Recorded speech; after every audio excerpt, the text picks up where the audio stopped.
নমস্কার বন্ধুরা, কেমন আছো? আশা করছি ভালো আছো। আবারও একটা জন্মদিনের ভিডিওর সঙ্গে হাজির হয়ে গেছি। গতদিন ছিল আমার ছেলের স্কুল ফ্রেন্ড আরাধ্যার 5 বছরের বার্থডে সেলিব্রেশন। সেখানে একটা দারুণ সময় কাটিয়েছি। কী মেনু ছিল সেটাই তোমাদের সঙ্গে শেয়ার করলাম। ফার্স্টে দিয়ে গেল জলের বোতল, প্লেট, আর ছিল কলা পাতা, তার উপরে দিয়ে গেল টিস্যু পেপার আর লেবু। ফার্স্টে দিয়ে গেছিলো ডিমের ডেভিল, স্যালাড আর সস।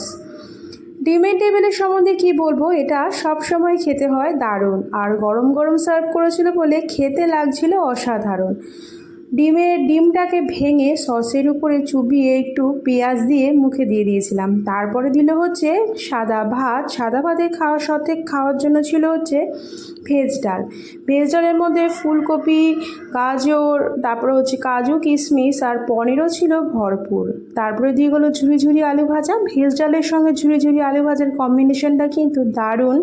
হালকা লেবু চিপে টপ করে মুখে পুড়ে দিয়েছি, খেতে লাগছিল অসাধারণ।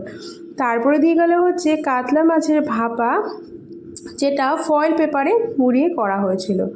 ফয়েল পেপার খুলে দেখি আমার প্রিয় সেই পেটির মাছ পড়েছে। পেটির মাছ খেতে কে কে ভালোবাসো অবশ্যই জানিও কমেন্টে। আর মাছটা ভীষণই ফ্রেশ ছিল আর রান্নাটাও দারুণ হয়েছিল। তারপরে দিয়ে গেল বাসমতি চালের ঝরঝরে বাসন্তী পোলাও। আর আজকে মেন আকর্ষণ ছিল খাসির মাংস। কে কে খাসির মাংস খেতে ভালোবাসো অবশ্যই জানিও। আর একদম সফট হয়েছিল, আর চর্বিযুক্ত মাটন যেটা মুখে দিয়েই একদম গলে যাচ্ছিল।